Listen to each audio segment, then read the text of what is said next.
The final day of the Dauphiné, drawing to a close a fabulous edition of the race, destination Grenoble, at just 153 kilometres, but with around 4,000 metres of altitude gain, this was always going to hurt.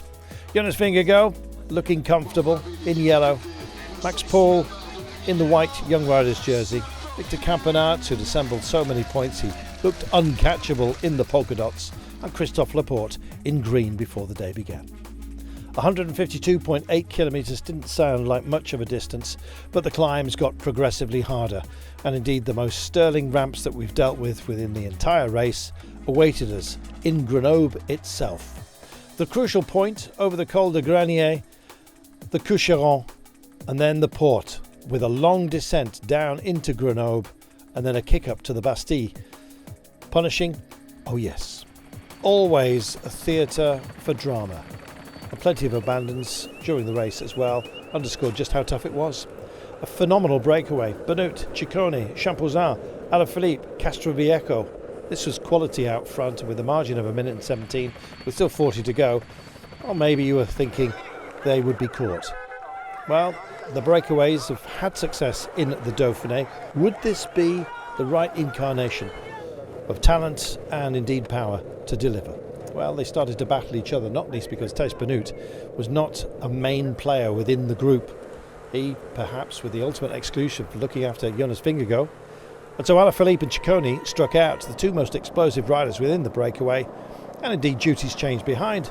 Jumbo-Visma had done a lot of chasing, but suddenly podium places had to be thought of because Alaphilippe was up the road, and as a result, UAE Team Emirates got involved.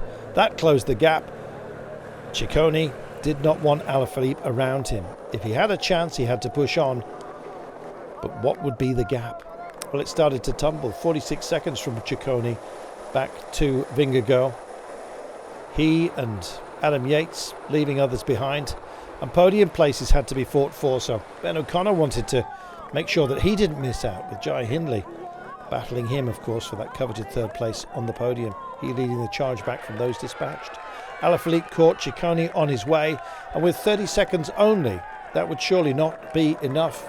Into no man's land, pushed on Movistar with Pedrero, but to no avail. It was all about the descent and how much Ciccone could put in the bank. Well, some risk being taken. Pedrero fighting valiantly, and Ciccone himself nearly getting it out of shape. Hit a sleeping policeman, warning about this curve. And lucky he did hit it as well, because he just made it round and stayed safe. Well, the margin, though, was increasing to the solid 40-second margin, indeed nudging up towards the minute. But would it be enough on the ramps up to La Bastille? Of 24% and more on occasion. Pedrero was caught. Micah was still there at the hands of Adam Yates, but Vingegaard pushed on. Yates went with him, but the gap just extended between the pair of them, both metaphorically and literally overall. Vingegaard was on the chase. Could he catch Ciccone?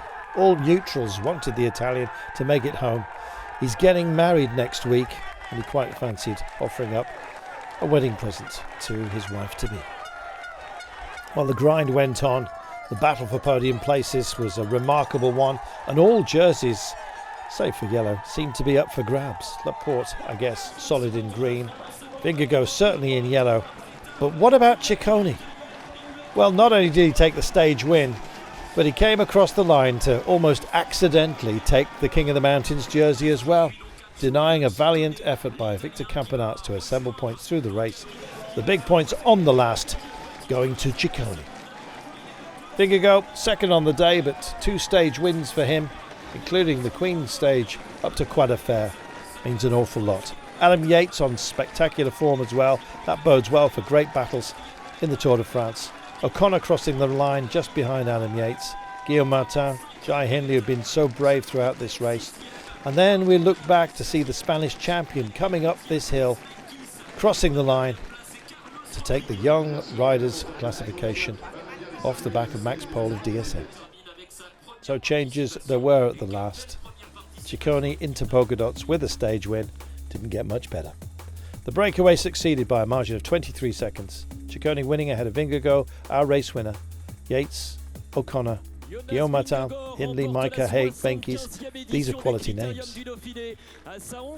So Vingegaard wins the Critérium de Dauphiné ahead of Adam Yates and Ben O'Connor, who also coming back to great form for AG2R Citroën. The margin of victory, 2 minutes 23. Huge after just 8 stages. Bodes well for Vingegaard and his desire to turn Dauphiné success into another Tour de France victory. Great young rider in Carlos Rodriguez.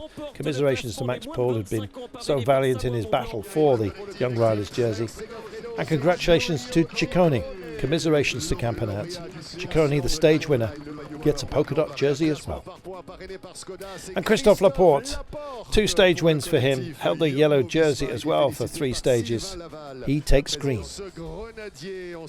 And top team, Ineos Grenadiers, with that young rider's jersey as well to their name. Fabulous race. The Dauphiné never disappoints, and as a bouche à mouse, if you like, for the Tour de France, it always lives up to the billing.